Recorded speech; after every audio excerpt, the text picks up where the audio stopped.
And we are live. Welcome, everybody, to the July Criterion wrap up. I am joined with four fine gentlemen.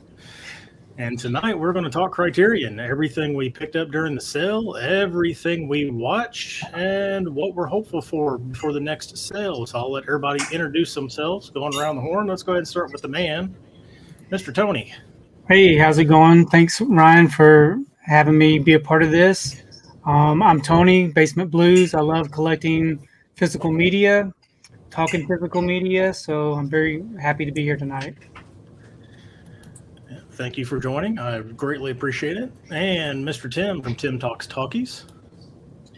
To echo Tony, thank you very much for having me on here. I'm excited to talk Criterion tonight with an awesome panel of people that I feel are more knowledgeable than me.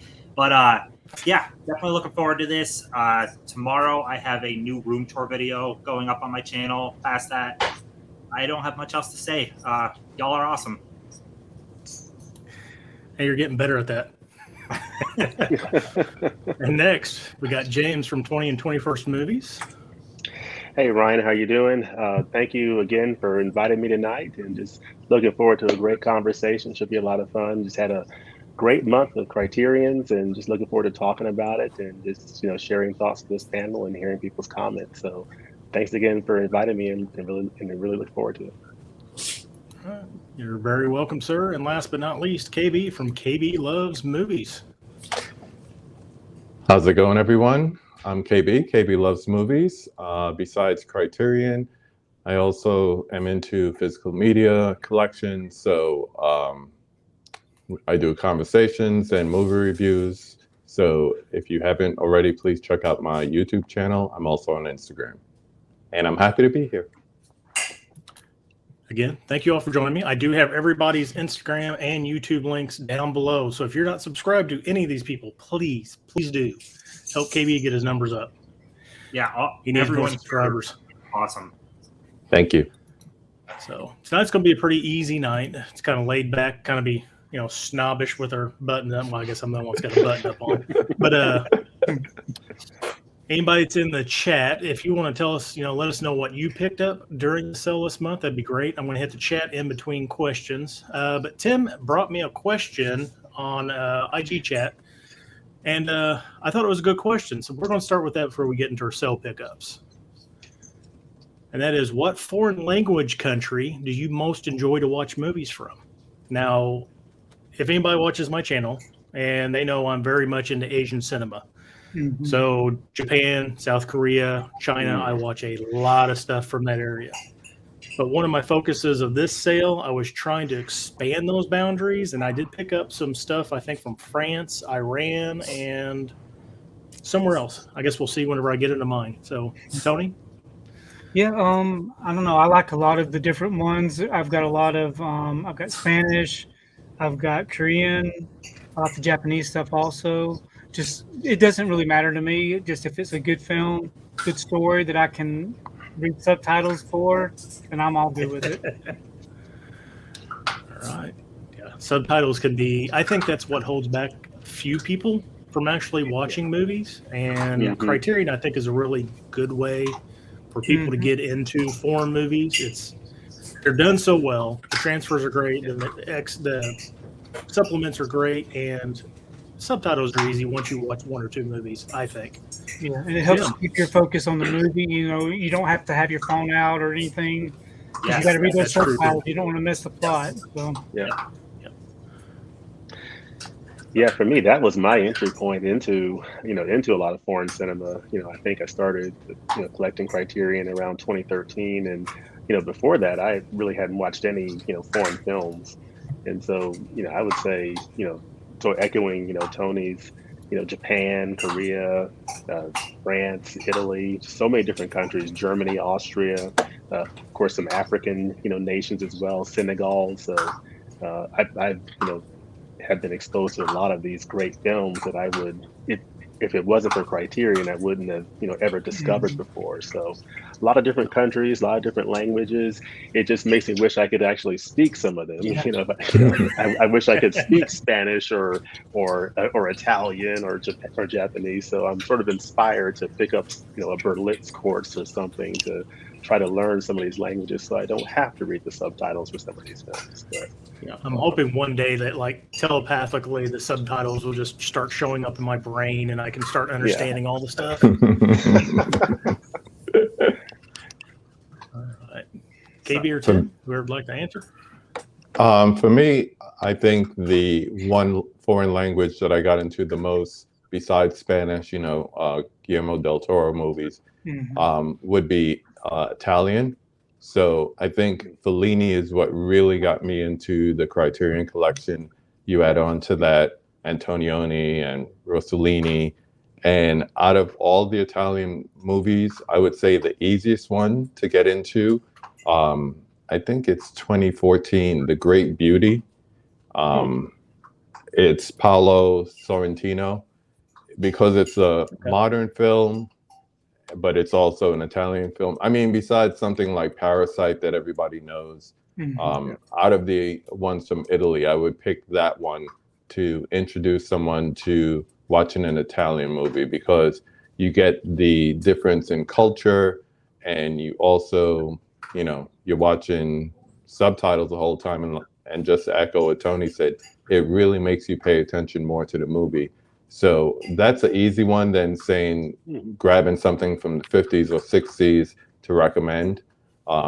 Because it is modern, it might be an easier foray into it. Nice. So I'm going to say I love Norway. Norway makes incredible movies. I am a sucker for Norway. Actually, one of my pickups for this month, I still got to get to it. Criterion Collection has 2 movies from Norway, and they need more. But Insomnia is great. In Order of Disappearance. I'm a sucker for disaster movies, and The Wave is an awesome movie. They have a movie called Thelma from 2017 that was nominated for Best Foreign Picture. That's great. Like they make legitimately great movies. And I actually like the sound of their language. Like some languages, I don't mean this to sound wrong, but some languages can come off harsh when you hear it, and it's not pretty to the ear. But I think Norwegian sounds good. I just like the way it sounds. So I like their movie quite a bit.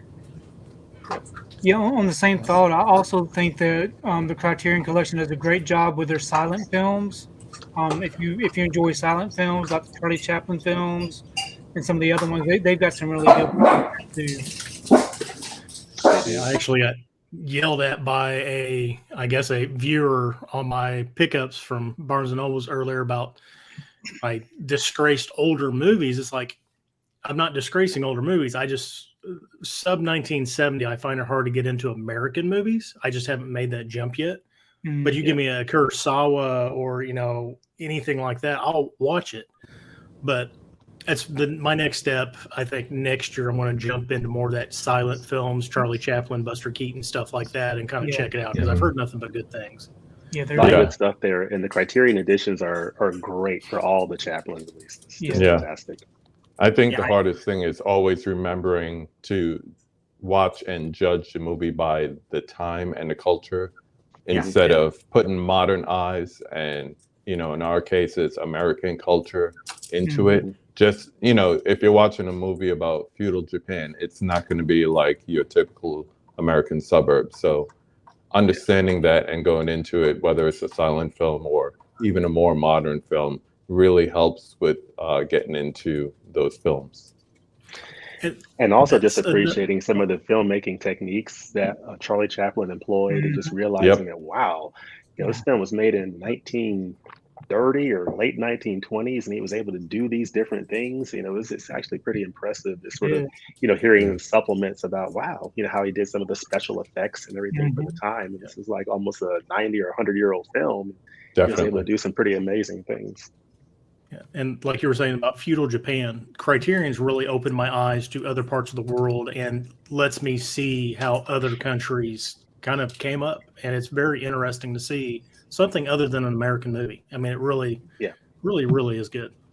So we're going to jump in the chat real quick, see who's here before we get to our first question or our first round. Mr. Hall & Oates, good evening, everyone. And I'm sorry again, Mr. Oates. The room is no longer, it's the Always Sunny room. I apologize. Mika's here. think she just dropped a new podcast with her sister this week, if I remember correctly. Love her podcast. Yes. Always wanting to know what kind of tea they're drinking so I can get some Yes. tea choices. I'm not a tea drinker, but I'd love to start drinking it. So we got Darvin in the chat. Hello, Darvin. Hello. Hey, we got KB Loves Movies. I don't know who this guy is, but he's in the chat. Just keeping like everyone one, too. accountable. Yes. Mika, Korea films for me. Korea, I love Korean. I mean, out of all the Asian stuff that I watch, the South Korean stuff has been by far probably the greatest to me. They make awesome stuff. Bong Joon-ho, he's the man, I'll tell you. Yes. Yes. Plus, I Asian think they cinema. kind of revitalized the zombie genre. Like Train to Busan is insane. Man. It really is. So good. So good. Yeah, I need to watch, what is it, The Sadness? I've heard that's just like an over-the-top, Yes. gory zombie movie. Asian Mhm. cinema is a favorite of mine. Well, I'm glad she's on the same page as me. I don't know what it is about Asian cinema that just, I know early start in my film journey, martial arts was a big thing for me because I didn't like horror movies. Yeah. So I started watching martial arts. I think it's just drawn me into the Asian scene so much more. Mhm. Let's see. I picked up Decalogue, Double Indemnity, which I think is the 4K one was one of the more desired ones this time around, and Raging Bull, Yep. mainly because of good James's review of it. Oh, All right. awesome. I think Double Indemnity and Raging Bull were like the two big 4Ks everybody was really, really looking forward. Yeah. Double Indemnity is I'd give it 4 thumbs up if I could. Like it's Yes. yeah. So good. Chandler's in the chat. Hey, everyone. How's it going? Chandler. We are doing good, Chandler. Thank you.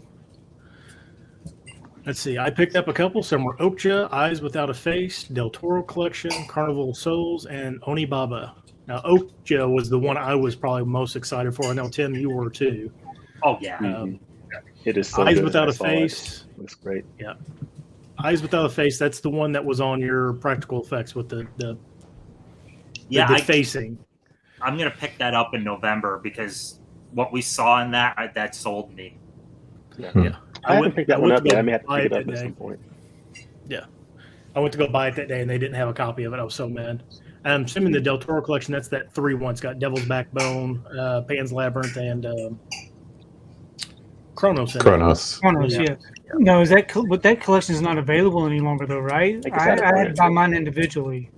I'm going to assume that's probably how she picked it up because I think the original collection was that DVD or was it Blu-ray? It was Blu-ray. Yeah. It was It on folded Blu-ray. out. The It folded Trilogia. out. Yeah, And then Carnival of Souls, I'm not familiar with that one. that's a good one. That's a really Yeah. good one. Okay, and Onibaba, I own it. It's I need to another watch good it. It's a Japanese play piece. It's supposed to be really, really good. Yeah. I When that still was have my announced DVD. last year, when that was announced last year, I had no plans of getting it on Alibaba, but then people, in my comment section were talking about how great it was, and so I picked it up, and I was like, "Thank you." Another great blind buy. I just love it. Yeah, I need to watch it. I'll get it watched before November, I'm sure. We got Mr. Nathan Jones in the house. Hey, friends. Hey, Nathan. I know he was traveling all over Europe there for a little while. He's got back in the Yeah. States. I think he went Just saw one KB call and also. one post. Yep. He came up and hung out last week. Yeah. So always good to see him. Yeah, I watched your video, and then I watched his, and he said, Ryan's with us, and I was doing something. I heard it in my ear. I was like, what? I didn't realize Disconnect, his name was Ryan. Yeah, he's a good dude. All right, let's see. You're right, Norway makes great films. They have some excellent television series as well. Now, you said something about Insomnia. I own the Criterion of the original. I've only watched the American remake with De Niro and Robin Williams, and that was fantastic. I thought it was actually. I think they're both darn good. Nolan did a great job with the remake. I think Pacino was worse than Stellan Skarsgård, so I'd give the edge right there to the original. But I thought Robin Williams was inspired casting for the remake, and I think he was better than the guy in the original. So I like them both. They follow each other so close. It's just the ending is very different. Okay. Yeah. See, Darvin. Hey, Nathan. Can't wait to check it out, Darvin. Oh, Onibaba. Hey, nice pickups. Let's see. Train to Busan is amazing. It is. Yeah, I blinded need to It is. watch that movie. I haven't seen it yet. Oh You yeah. could Check that out. you could skip the sequel though, Oh, it's Peninsula. terrible. Peninsula. Oh, really? You could skip that. Yeah. The double and I couldn't make it through the sadness intense. We bailed after 20 minutes, and she's a horror person. Wow. Oh man. Wow. So I mean, I've heard it's over the top and very, Mhm. very, very gruesome, like very graphic. Mm. So The sadness. Okay. yeah, it's kind of like you take 28 Days Later and just put it in Asia and add any of the like South Korean brutality to it, where it's just very visceral and in your face. I mean, it's. Mm. So I watched The Sadness. I really enjoyed it. I've been hearing good things about it, but I've also heard it's just completely over the top. We got Culture Trini in the house. What up, party people? Hey, Culture. What's up, Culture? Have any of you guys seen the Sadet? I can never pronounce Sadet names. And I'm Didai? so bad at Yeah. that. Yeah. So he's got what? Hero, Devi, and the Apu The trilogy. Apu trilogy, which is really Yes. Mhm. Mm. I thought about Really picking good up Hero because I had heard good things about it and I passed on it. good. Yeah, it's good. We Hey, got Pops Pop. Moves Hey, Engine in the Pops. house. By saying hi to Culture, to Mika, to Pops, to Nathan. Yeah, the Del Toro collection box had the Kronos. Kira found it in the Barnes and Noble. Wow. So I wonder if maybe that Wow. would have been like a limited edition print run or something. Yes. I know they They've did- been putting out a lot of like back catalog stuff. You know, I've heard some people even found some out of print stuff. So, you know, you could tell by the label when it was actually put on their shelves. So if Yeah. they had room, they might have put out like an old copy of the trilogy that they had, which Wow. is a great find, Yes. great find Correct. twin. Because I know they did that with Zatoichi. Zatoichi was out of print for a while, and then last November it started popping back up and back in circulation. So I don't know if they printed more or if they found more or what happened with that. Let's see. There's a sequel to Train to Busan. Yeah, it's called Peninsula. It's not that great. It's very, very loose. Very loose. Yeah, the sequel doesn't feel like a sequel. Yeah, it's. I don't even think it was done by the same people, was it? I don't believe so. And it's Yeah. the CGI in it is god awful. Like the whole car chases with the CGI, it's bad. Now, is Train to Busan available on physical right now? Yeah. It is? Okay. There's a nice steel book of it too, if you could find it. Yeah, and if you go to Walmart, you'll find a double pack with both films on it. If you want to, if you want to have both. Okay. Yeah. Peninsula's not offensively bad, but when you compare it to Train to Busan, yeah, it's Yeah. bad. Yeah. It would have been It's better just- if they just not made any reference to Train to Busan. Right. Yeah. Just Yeah. call it Peninsula. We got Movie Hunter 2020 in the house. Hey everyone. Hey Movie Hunter. Movie Hunter. Hey. We got Latula Moore. What's up, Hey Ryan, there. Tim, Tony, 21st, and the guy I've seen before, but I don't remember your name. Well, it's on the. Oh no, it's not on the screen because you guys. Now it's on the screen. KB. There we go. That is one thing I do not like about StreamYard is when you do the comments, it pulls you back and it takes away your names. Like, I don't know. Mhm. Oh, geez. I just counted. I picked up 40 titles in the Wow. Holy crap, Woo. Pops. Damn, you I stole thought my I heart. spent a lot. Racked up. Oh man. Light cell for you. Let's see. Train to Busan 2, Hot Pursuit 2 for the PS2. Okay. I would love to see Nice. someone review Debbie. It's such a good movie. Yeah, I think next sale That's I'm a going to good pick film. up Hero as my entry to him because I've heard that's a really good movie and go from there. It's good. Davey is good as well. Yep. Okay. U.S. is making remake Train to Busan. I don't think you need to remake it. Going to be based in New York. It's not going to be nearly as good, I'm sure. I don't know. Mm. I did not to detour too much. I don't know how that even works because the United States rail system is nothing compared to in Korea and all the Asian countries. So how the heck does that work? Like we hardly have high speed rail. Never mind what they have in that movie. Like it just doesn't work here. Oh man, yeah. I don't know how they're going to do that. All right, so we'll go with round number one. So the sale pickups. What we're going to do, just each person's going to go around. We're going to show what we picked up, and if we did watch it, we'll talk about that.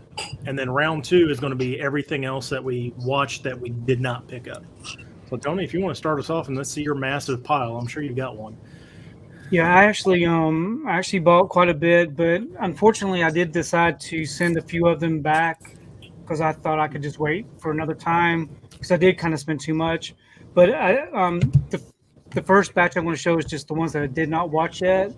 I picked up Heaven's Gate. I had heard a lot of good things about this one, so I picked that one up. Another one that someone had recommended was Rat Catcher.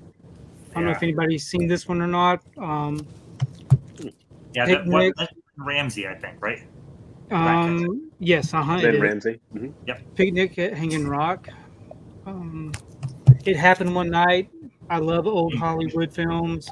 Great movie. Looking forward to checking that one out. I haven't delved into this yet, but I did get the Shaft 4K release. That's great. Yep. I've never seen the original Shaft. I did watch the recent one, which I really enjoyed in the theater. I picked up Worst Person in the World. I wasn't sure if I was going to get this or not. I know that James said either you'll love it or hate it. So hopefully I'll love it. I loved it. But it's a foreign language film. Norway. It's the other Norway title. Yep. And then the Red Shoes. I got the 4K release for the Red Shoes. That's a Now good the one. two new ones I bought that I watched, I got Love Jones. Yeah, I really so enjoyed this one. I didn't enjoy it as much as I thought I was going to, but I had been sick, and I think I just wasn't in the right headspace for it. But I really thought it was very well done. I enjoyed the jazz music.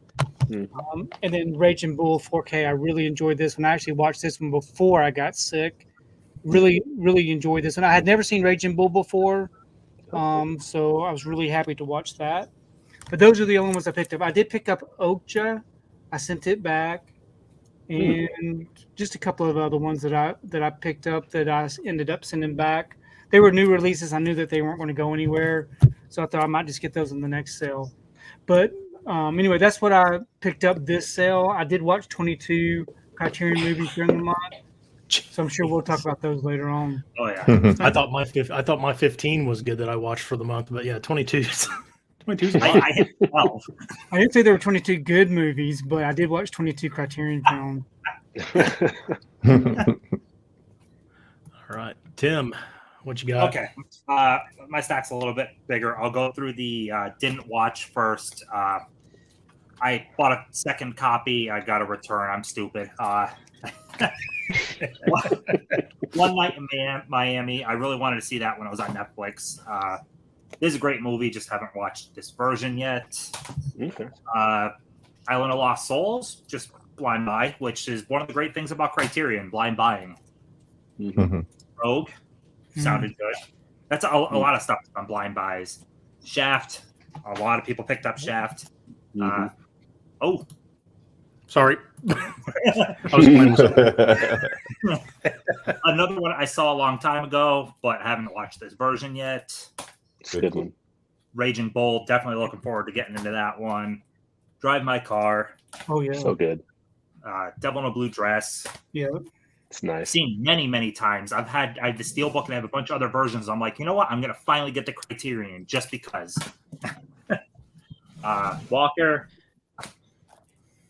Worst Person in the World because Norway.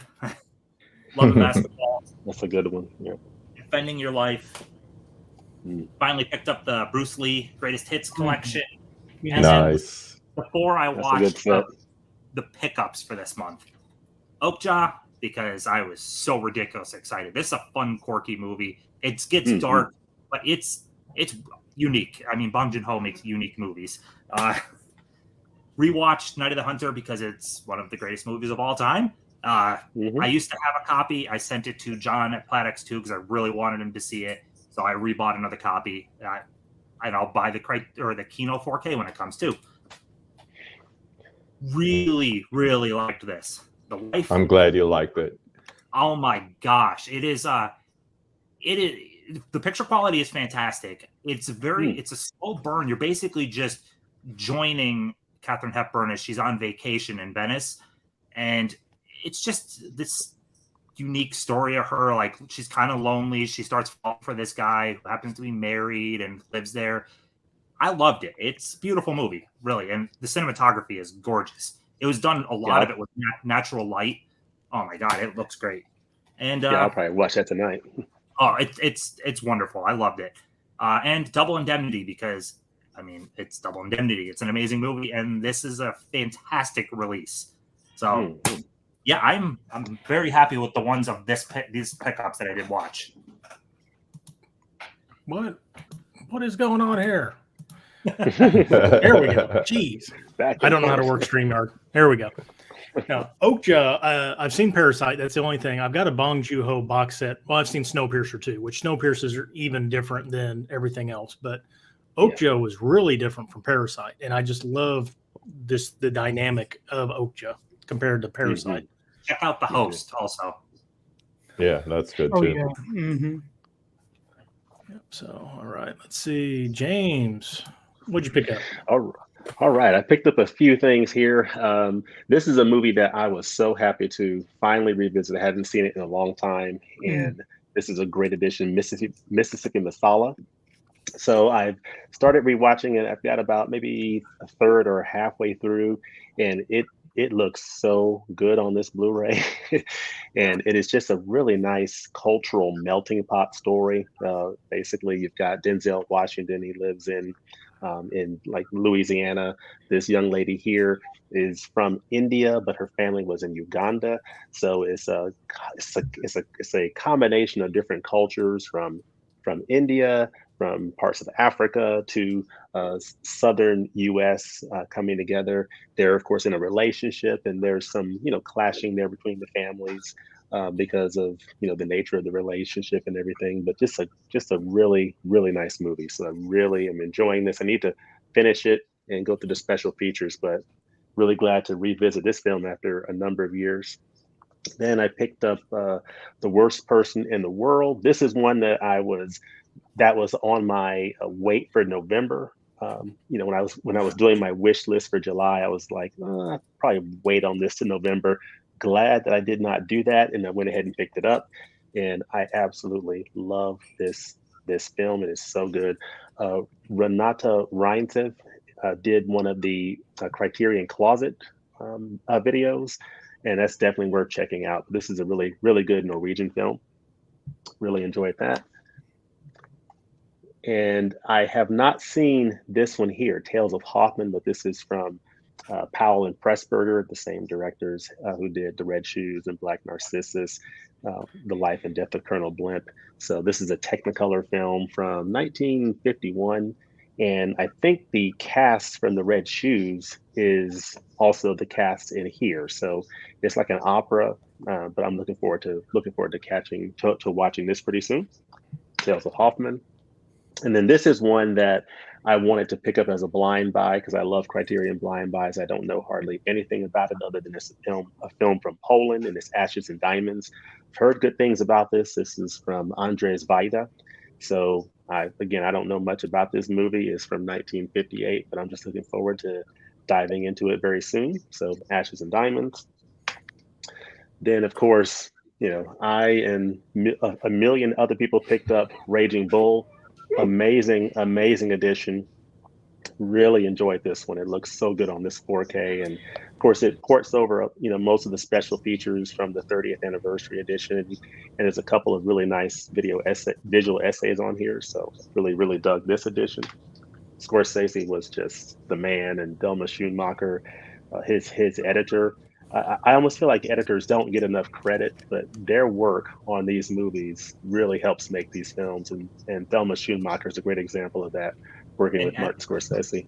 An editor can save a movie, completely save a movie. Oh yeah, it's true. Yeah, I mean she has done almost all his movies, and she's won like a couple of Academy Awards. She won an Academy Award for editing for this film, and I think maybe The Departed, but just an amazing editor. And then this is Tim. I'm probably gonna pop this in the player after we get off this stream here tonight. Summertime. This Glare. Sorry, Katharine Hepburn. Looking forward to this. Popping that bad boy in there. It's gorgeous. This is one that I am stunned that I picked this up because this is on my wait for November, or probably wait for maybe never. But I ended up picking it up, and surprisingly, I absolutely loved this edition of this crazy movie. And You know, I had no plans of buying Pink Flamingos, you know, especially hearing about some of the content in the movie. And the content is very objectionable, but this is one of the best additions overall of the year so far from Criterion. When you look at all the special features, the movie itself is kind of over here, but the content and the special features is absolutely one of the best packages that I've seen in a while. So really good. And it's literally a package, and you see, of course, you know, Divine and a little dog there in the corner. But this is Pink Flamingos. And then this was a movie I hadn't seen in a long time, Devil in the Blue Dress. So I'm glad to see this. And it's a really nice looking 4K Ultra HD picture. So I really enjoyed, you know, revisiting this title. And then Drive My Car. Really, really like this film. This is a really nice film. It won the Academy Award for Best International Feature. So, and you know, watching it, I kind of see why. It's a really, really nice film. It's 3 hours long, so it's a long watch, but definitely worth it. From Ryosuke Hamaguchi. I really felt you. I really feel like you feel the 3 hours. Like you can tell it's a 3 hour movie, but it's not wasted at all. Like and you feel like watching it again as soon as it's over. Yes. Yeah. And we were talking about languages. Basically, you can get every language you want in this one film because you've got, Japanese, English, Korean Sign Language, German, Mandarin, Tagalog, Indonesia, and Malay. So basically, if you want a lot of different languages, pick up Drive My Car. And it's such a great part of the story, and it just works really, really well. This is another one that was on my wait for November, but I'm glad I went ahead and picked up Okja on 4K Ultra HD, and I just saw it the other night. Stunning, absolutely stunning. When this was announced a few months ago, and I knew it was a Bong Joon-ho film, I thought, I don't really think I want to pick that up. But once again, Bong Joon-ho and Criterion, you know, blow my mind with something that I've never even heard of, and this is just stunning. And I'm looking forward to sharing thoughts on this in a couple of nights on another stream. But this is absolutely amazing, and it looks incredible on this 4K Ultra HD disc. I mean, it just looks great. So Okja, and just the relationship between this girl and this creature is just so fascinating. And then the last title, based on inspiration from Pink Flamingos, I had to pick up another John Waters atrocity. So I decided to pick up Multiple Maniacs to torture myself further with more of the world of Mr. Waters. So have not seen this one yet, but looking forward to seeing this masterpiece in filmmaking here. So this is a Divine in Multiple Maniacs. So those are my pickups for the month. Pretty good pickups. Yeah, Very good pickups. Yeah. The Drive My Car, like I knew it was going to be amazing. And then after you reviewed it and I went out and picked it up and I watched it that night, and I thought every minute of that movie was not wasted. The acting, the subtleness, the dialogue, everything. Yes. And I love how they did incorporate like 6 different languages into the movie. Like it was just amazing how they did that. Yep. So. Yeah, and it makes me want to check out that Vanya. There's a Criterion edition called on Vanya on 42nd Street, which is Wallace Shawn and the other guy who did, I guess, that play, Uncle Vanya. So they did Uncle Vanya similar to what they did here in this movie, Drive My Car. So may have to check that one out at some point. Yeah. And I seen it yesterday. I almost ordered it from Amazon Germany, I believe. Chekhov actually did a play called Uncle Vanya. It's in Blu-ray form as well. So I would love to pick it up just to actually see the play through his eyes. So it'd be interesting. All right, KB, you ready to show your stack? Yes, sir. All right, floor is yours. Before I get to the Criterions, it was very hard to get to that part of the store without passing the Arrow sale. And since I was getting that, I included Out of Sight. And then the 2 Arrow pickups that I did for the month was True Romance. That's an amazing one. Great pickup. Nice one. And American Werewolf in London. That's the good So, one too. just had to get those out the way. You bought the So, same as two far- I bought. Yeah, I noticed that too. As far as the Criterions, I really just wait for the sales. So as they're announced, I decide, is this the next sale or the sale after that? So I went with Miller's Crossing. Do y'all know about Sam Raimi's little cameo in that movie? No. No. Oh yeah, Uh-oh. the big when they throw the Molotov cocktail into that building to get people out. One of the cops is Sam Raimi. He gets gunned down. He's in like 5 I gotta seconds. watch it again. I gotta watch it again just to see him. I told the story of Love Jones a couple of times. It's one of the quote unquote hood classics that I didn't have and I never seen. So glad to add that one.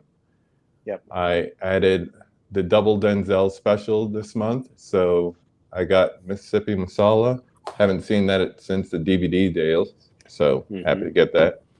And the 4K of Devil in a Blue Dress.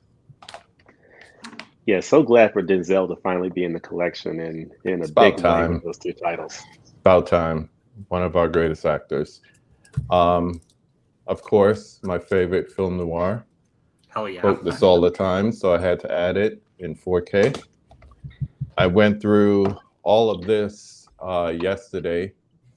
So really good transfer, really great special features, including older ones as well as new ones. So really happy to see this in the collection because this is a really important addition as far as film history. This is what got the popularity of blaxploitation movies happening. And Gordon Parks. What do you say more than Gordon Parks? And then, yes, I am customer 1,000,001 who picked up Raging Bull. I do have a question for the group. What did we think about the sound? Because the sound was a little bit different. You had to enable Dolby Surround on your soundbar or on your surround sound system. Otherwise, it sounded very faint. Were you able to tell that, or did you just watch it through your TV?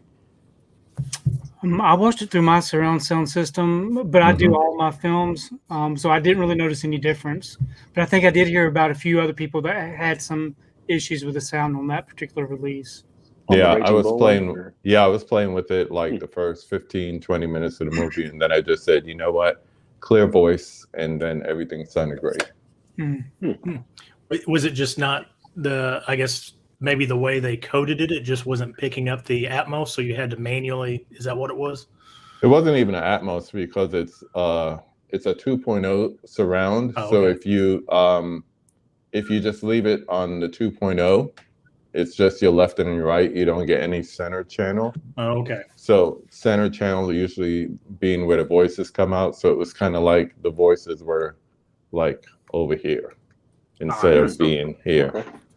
So Okay. wanted to know if anyone else didn't had the notice issue. I And didn't then, of notice course, looking ahead to November, before we have any more announcements, I probably have almost as much as Pops on my list. So we'll see what November looks like. Almost as much. All right. Yeah. I bought 19 titles this sale. Actually, I bought 18 and I picked up one from my Mega Replay.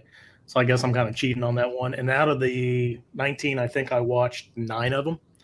But I kind of went a little different. There was a bunch of stuff on my list that I wanted to pick up that's been on my list for like the last 3 sales. So I tried to pick up as much. But first thing I picked up, I guess I'll put myself big screen here. Gate of Hell.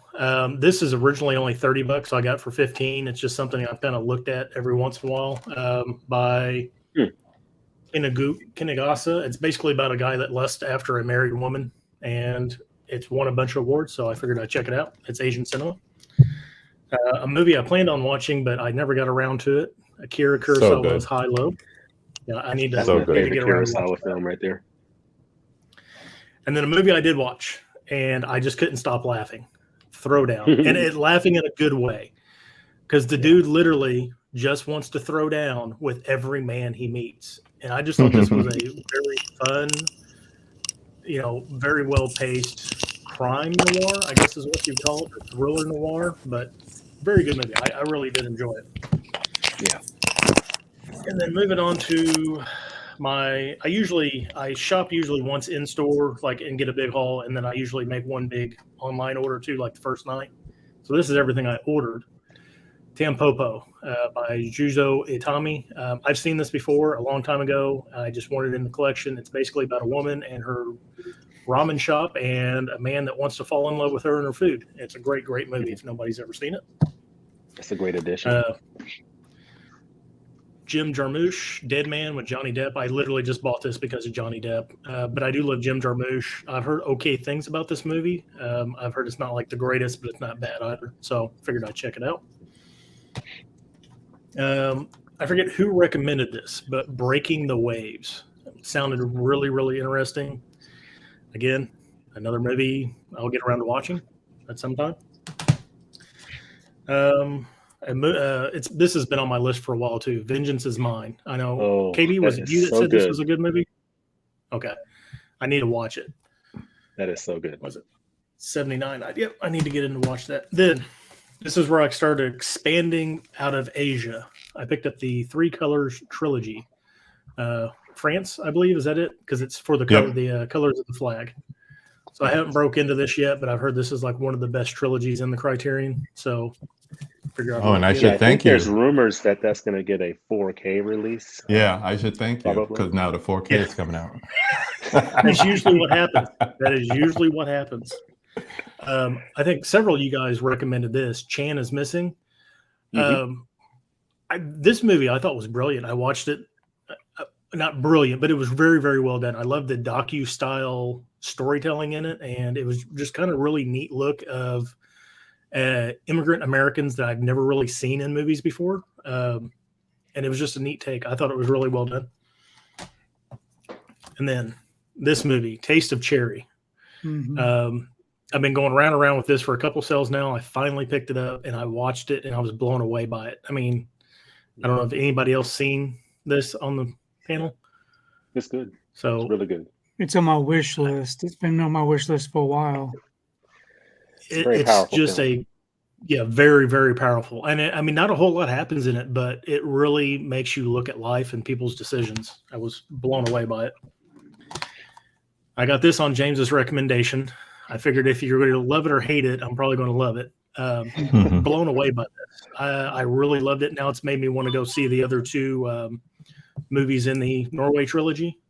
Yeah. So I can't wait to find those and watch them. But I really did enjoy this. I thought it was really well. I hated the main character at some points, but then I understood her justifications as well. I thought it was really good.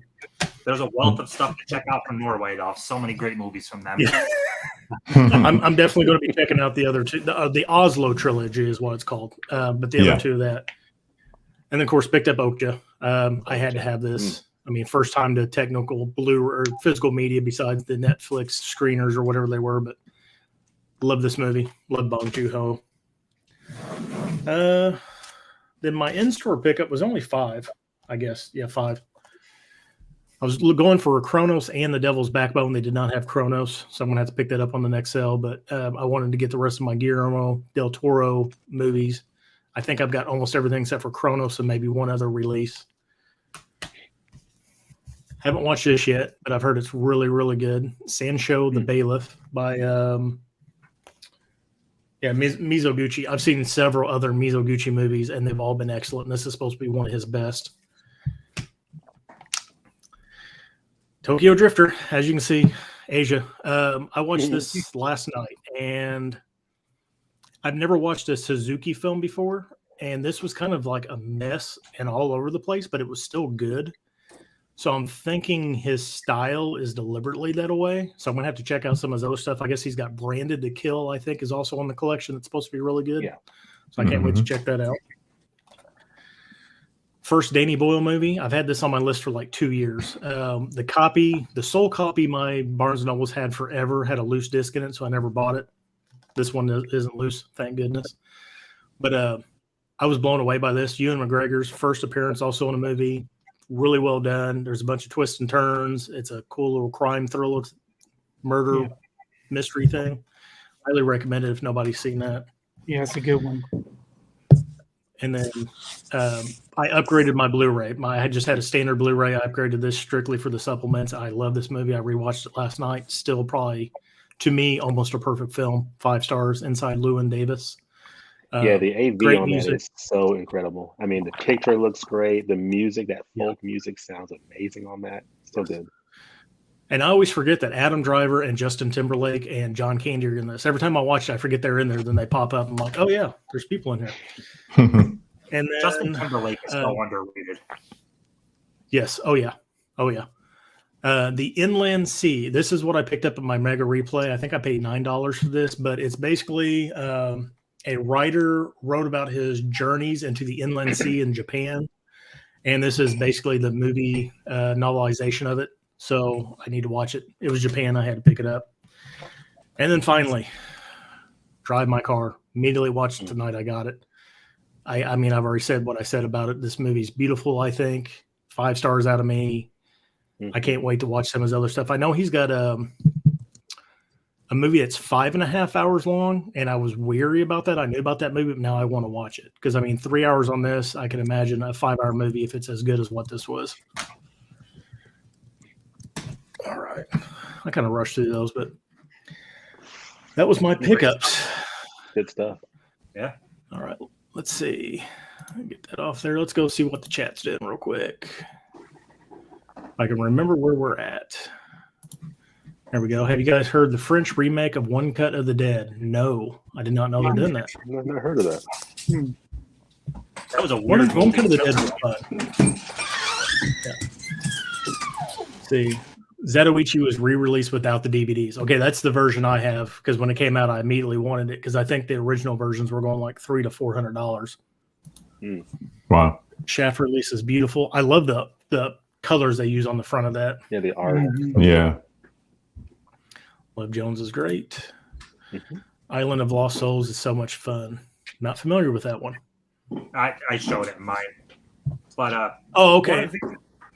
One of the things I want to speak on when we said art too, by the way. So I got Scream Factory behind me, and they utilize like the same artists over again, and a lot of the art comes off the same. I love that Criterion is all over the map. They use so many different artists, so many different art styles. I love that so much. I don't like when they stick with one artist and just do a whole ton of stuff like that. So I love what Criterion's art direction is. Yeah. Jared Renner's in the house. What up, Jared? I What's wonder how up? many movies that he's seen on this list. All right, we got a question for James. Have you seen The Music Room by Ray? It might be one of Ray's most interpretable films. I have not seen that one. I keep seeing it in Barnes and Noble every sale, but I haven't picked it up yet. But one of these sales, I'll have to pick it up. But I have not seen that one from Mr. Ray yet. Okay. Grab Devil in a Blue Dress and watch As Soon as It Rise, such a gem. Yeah, I've got that in Mississippi Masala on my list for the next sale. I got to Yeah, get me more too. Denzel on mine. All right, question for Tim. I know your favorite year is 87. What are your thoughts of 88? It's a darn good year. Die Hard is my third favorite movie of all time, and Die Hard is 88. That movie right there, Short Circuit 2, is 88. So, yeah, there's really good stuff in there. Stand and Deliver is 88. Stand and Deliver is a great movie that drastically needs a Blu-ray. So, yeah, really good year. 87 is my favorite year as well, Darvin. Nathan? He just had a new movie journey come out today with Brando Critic. He did. Yeah. Yeah, it was good. I have to check out The Worst Person in the World, especially if it's from Norway. It blew me away, and I agree with James. I think either you're going to love it or you're going to hate it, but I really did love it. Me too. See, question for Tony. I think everybody knows this answer. How did you come up with the name Basement Blues? Well, I'm in the basement and I collect Blu-rays, so it was pretty easy. Didn't take you long to narrow that name down, did it? Actually, it really did, but Question for KB. Since you've seen Nope, what do you think appeals other films? I think he's 3 for 3. I would put Nope one rung higher than Us, but not quite as good as Get Out. Get Out is like the one he took the longest time to write, and it shows in the writing and the directing. Yeah, I haven't seen Nope yet. And I have a feeling that's going to be my hierarchy of it too. Get Out's definitely, I think, a better movie than Us, but Us is still good. Yeah. Yeah. Still good. Yeah. Question for me: what other Zabby releases do you want to pick up one day? Zabby's got so many exclusive steelbooks, I wouldn't even know where to start. Their 30 Days of Night, their Tombstone. There's a bunch of ones I want to pick up, but I was going to pick up Starship Troopers, Tim, the one that you have, but I seen that they just announced that new one, so I'm happy about that. I'm gonna get that one too. I just placed the Zabby order though for that Lost Boys and Poltergeist set, which the Poltergeist thankfully has the Carol Ann in front of the TV, which is what the art should be. The steelbook art is not that great at all. Nope. I ordered the Edge of Tomorrow edition that's just like that, the box and all the special editions. It's in the mail now, so I should get it here in the next week or two. Let's see. Drive My Car is a good one. Definitely have to pick that one up. Yeah. I think a lot of people I'm blown away with all the languages use it. And then whenever they're doing the interviews and the lady was sign languaging, and I was like, there's no way he's going to pick her. And it just made the story even more involved and beautiful. And then of course the revelation and all that. It was great. Let's see. Just imagine Criterion hiring like 8 different people to subtitle Drive My Car. We got Kenny Levels in the house. What's up, everyone? What's up, Ken? What's up, Kenny Levels? Atrocity. Let's see. Hey, Ken. Hi, Ken. Hi, Ken. Going to need a bigger barf bag. Now, I've never watched a John Waters movie. I've only heard like that he's got his own style and that he is very divisive. So I've never really watched one. So I heard that came with a barf bag. Did it actually come with a barf bag? It did. It did. Was there any reason to have to use a barf bag? It's a very gross movie, and it's he's all about it. He's at least for Pink Flamingos, and I guess in a lot of his titles, shock cinema. And one of the things is in the supplements, someone was interviewing him, and they were asking, what's the deeper meaning of his films? What's he trying to say to the audience? And he just basically said, there is no real deep meaning. I'm just trying to shock people, and that's really it in a nutshell. It's shock cinema, and there is some art to it, because one of the things I was surprised with Pink Flamingos was there's a reference to a release from Criterion earlier this year, and I was like, oh wow, it's kind of neat hearing that song and seeing Divine walking along similar to Jane Mansfield and The Girl Can't Help It. I was like, oh, that's a neat reference to that film that I wasn't expecting, but you can definitely see some structure to what he was doing, but there's a lot of crazy stuff that he puts in his movies. I mean, just outrageous, offensive, but the supplements do a good job of putting it in context, and you learn a lot more about John Waters, the filmmaker, and what he's about in Divine, the man who played that character. So I was pretty blown away by that Pink Flamingos release, because I was not expecting to get it to begin with, but not only get it, but also like walk away, kind of having an appreciation for, even though I was offended by the film, but when you look at the supplemental package and everything, it made for a great package. I was really impressed. So he's going for, but he's definitely out there. He's out there. So I'm sure when I see multiple maniacs, I'll be like, blown away by it, by that too. But it's just part of Mr. Waters. All right, I got S'mores Indoors. Hello, gentlemen. So S'mores Indoors is a local YouTuber to me. He's about 30 minutes away from me. I was actually at one of his streams last Friday night. They do a bunch of like bracket battles and stuff over there, and all sorts of different stuff. Check them out. Actually ran into him last Saturday. He caught me shopping at Super Mega Replay. Snuck up on me. James, you'll love the lobster scene in Multiple Maniacs. I don't even want to know. Don't even want to know. Yeah, it's kind of funny. It's I guess inside here there's a lobster. So I don't know what it's about, but I'm pretty sure when I see it, I'll remember this comment. Yep. at Mid-Level Media. I just watched the Eternal Sunshine 4K review for this stream. Really, really good. I still need to watch the 4K of it. I've heard good things. I've heard bad things. But I think Yeah, I saw his the way it review. was initially filmed, it's kind of relevant in the 4K. Excuse me, showing up in the 4K. Yeah, it's desaturated. Okay. Yeah, Wallace Shawn and Andre Gregory. Thank you, Nathan. For Vanya. Onions work.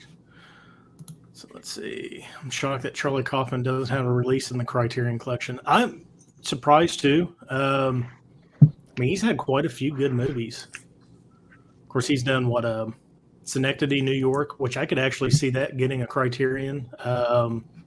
He co-wrote adaptation, or he wrote adaptation but didn't direct it. That's a great movie. What's up, Ken and S'mores? Got to jet and finish at work. Stream, everybody. Glad to see some great people. And he's got to work on Sundays.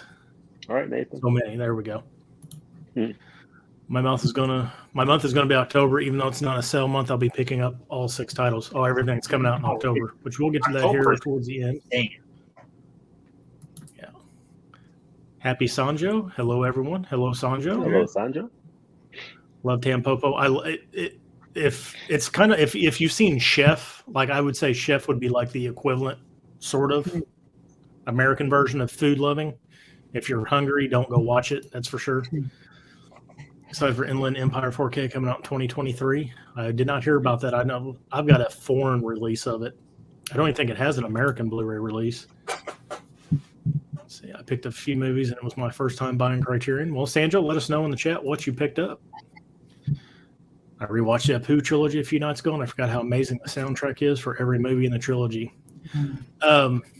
I know when I did my in-store shopping, I looked at that and I said I don't think I would like that trilogy.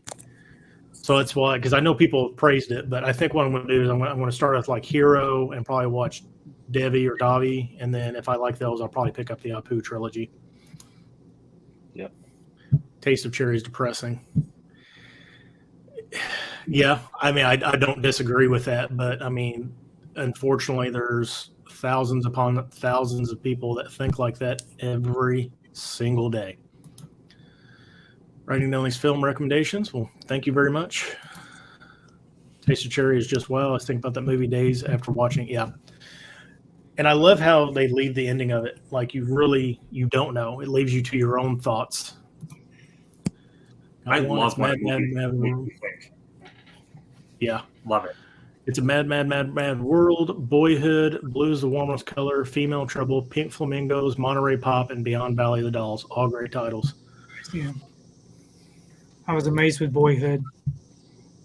Let's see. Good pickups. Another question for Tim. I was just going to say the fact that Boyhood actually worked out, that he was able to make that happen is amazing. Yeah. Like a 15-year period or whatever. Yeah. The fact that you were able to get the same actors back and make a coherent movie, because if anything went wrong and you realized it after the fact, you can't go back. And as for the 89, Batman 89 came out in 89, so that right there makes that's 89. The only Batman. That Keaton is Batman. Who's my favorite Batman? Only picked up Devil in Blue Dress. I'll get Raging Bull and Shaft in November. Got a Predatory collection funds for August through October. I'm more of an Arrow, Scream Factory kind of guy, yeah. You guys like trauma movies like Toxic Avenger? They're fun. Yeah. Let's see, I feel you. The wallet's on fire with all these releases. We're almost done. Catch up here. There's scratch sniff cards. You can scratch one of them when a specific number appears. Really? Now, polyester, that's got Divine in it as well, right? Yeah. Okay. Let's see. Sign Machine. Hello, folks. Great sale this month. Yes, it was. Hello. Have you guys seen Personal Shopper? Yes. It's got Kristen Stewart in it. Mm-hmm. I liked it. I like Clouds of Sils Maria a lot better with Kristen Stewart in it. I think that's just beautifully shot. Speaking about Cinema Machine, right here, if you ever want to get one of these Criterion Corner hoodies or T-shirts, they've got a lot of good stuff on their website, so check them out. Okay. As for that Yorgos thing too, I can't. There we go. Killing a Sacred Deer. Love that movie so Yes. much. Yes. It's an awesome movie. And yeah, Yorgos movies would absolutely fit in Criterion. Like The Favorite would absolutely be a great Criterion movie. The Favorite's the one with Emma Stone, right? Yeah. The period. And Rachel Okay. Weisz. Yeah. I own it. I haven't watched it yet. I bought it for the sole purpose because I heard something. So, but I didn't realize Yorgos did it until after I bought it. Yeah. And The Let's Lobster is his also, which is good. Mhm. Here's the serious question for Movie Hunter 2020. I just want to know on Criterion. We'll get into the Steelbook game. So do I, Movie Hunter. So do I. Personal Shopper. I did enjoy Personal Shopper. I like Kristen Stewart. I think she's a good actress. I mean, does she have range? No, but she does pick very interesting stuff to do. All right, we got one more question here. We'll get to the next part. Question for everyone: do you guys think of Jellyfish Eyes? I have not seen Jellyfish Eyes. That's the I've not seen it animated either. one, right? Me neither. I haven't seen that. Okay.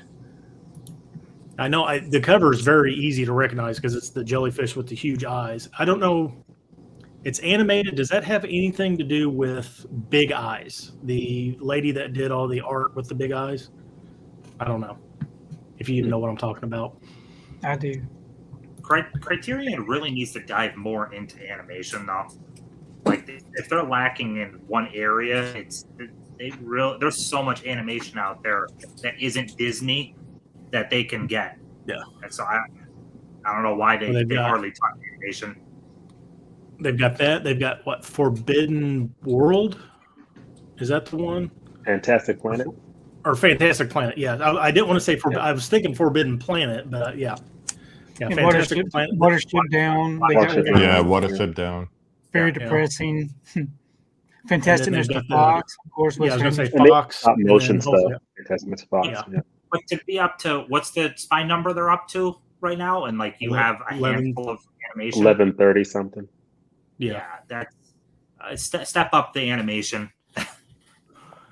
All right. So besides our pickups of this month, was there anything else you guys watched outside of those pickups on the Criterion? I know Ken's been running a Criterion Summer all of this month, and that's the only thing I watched this month, except for I did rewatch Everything Everywhere All at Once when I picked it up on physical, just because I wanted to see if it still held up from what my movie experience, and it did. Oh, that movie's wild. It's so good. Yeah, there's so much stuff I picked up on the second viewing. Just there's a bunch of stuff in the beginning, just props and stuff in the background and little stuff that foreshadows so much. Yeah. Talking about Ken, this calls back to James's live stream at the beginning of the month when we were the end of last month when we were anticipating the sale. He made a comment about there not being a lot of science fiction. And what I typically do during July is watch mostly, if not all, science fiction and fantasy movies. So I just have a list here of some that I watched during the month. Someone mentioned Defending Your Life. That was one of them. The 1953 version of War of the Worlds. The Incredible Shrinking Man. Repo Man, which is a sci-fi comedy. Of course, Okja. Godzilla or Gojira. I only watched the Japanese one. Naked Lunch, the Cronenberg movie, which that was a first time watch for me. Whiskey Tango Foxtrot. That's all I'll say. Tales of Hoffman. I believe, James, you held that up. That's a fantasy musical of sorts. Solaris. I rewatched that, the original one, not the George Clooney one, although that's good too. The Lore, the mermaid musical from Poland, that was another Whiskey Tango Foxtrot moment, but it was good. And then a few nights ago, I watched the entire World on Wire TV series, which is like a 3.5-hour movie if you put all the episodes together. So that's Fassbender. And I mean, that's just a small thing. If you go to their website and you search for science fiction, or if you search for fantasy, the list is longer than you would expect it to be. But some of them, you know, they're kind of bordering on, is that really fantasy? Is that really sci-fi? But all the ones I mentioned will be listed as either a sci-fi or a fantasy movie on both IMDb or allmovie.com. So it was good to like kind of like challenge myself to do, you know, hashtag Criterion Summer and also stick with the sci-fi and fantasy movies. But that was really good. It's one thing I like about this community. I I was going to say, just everybody has their own like theme months and all that. Yeah. What were you saying, Tim? You touched on War of the Worlds. That's getting a 4K. And I don't know if you guys have all seen War of the Worlds, but the Criterion Blu-ray is outstanding, like picture quality. It is. I don't know what they're going to do to make the 4K look better. It's so good.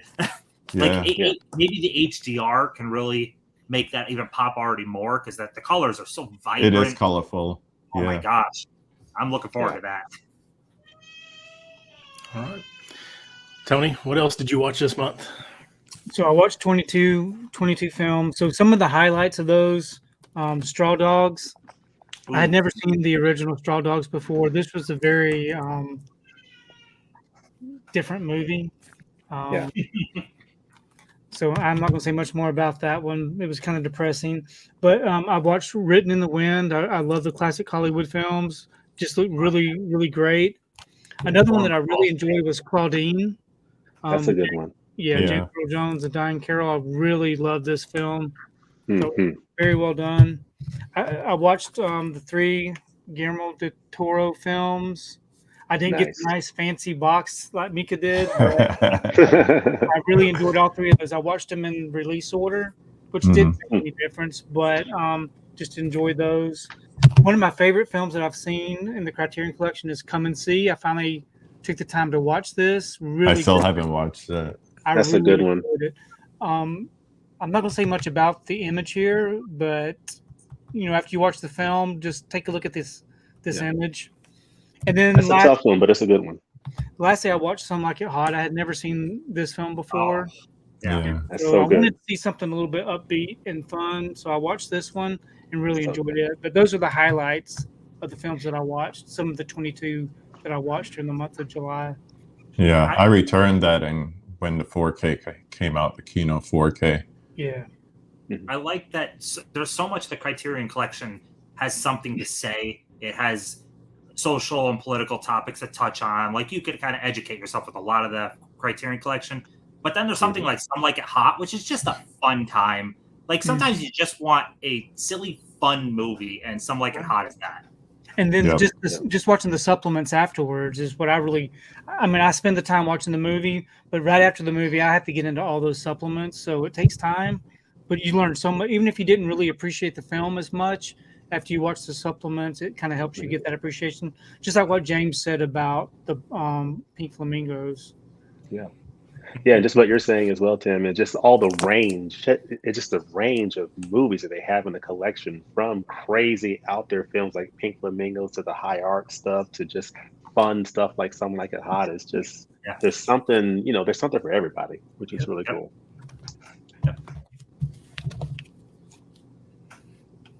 All right, Tim. What you got? So some of these are first-time watches, some are rewatches. Rewatch Anatomy of Murder because this is one of James Stewart's best and honestly one of the best movies ever. It's an incredible movie. Desert Hearts. This was really good. The Criterion Collection has a lot of good movies that touch on LGBT issues, and seeing this through the eyes of like 1980s, it's really difficult to come out at that time. This was very good, and I didn't watch this month, but I also recommend in the whole LGBT area, this is an excellent movie, Portrait of a Lady on Fire. But watched Notorious again because Hitchcock's amazing, and this is one of his best. Yes. On the science fiction way, there is Things to Come. This was a first-time watch. I dug this a lot. This is pre-World War II, but this shows a World War II that lasts for decades, and the span of the movie covers like 100 years. It shows the collapse of civilization and then the rebuilding. This is really, really good movie, and for the time period, special effects really good. Beef, this is fantastic. James Caan is great. Without this is essentially a audition for Heat. Like without Thief, we don't have Heat probably. So yeah, that's great. I would love to see that get a 4K release. Thief. Oh gosh, Yeah. I feel like it's a title that would too. Smooth Talk. This was great. Like legitimately great. I loved it. Laura Dern is fantastic. It's a coming of age, coming of like sexuality type movie for Laura Dern.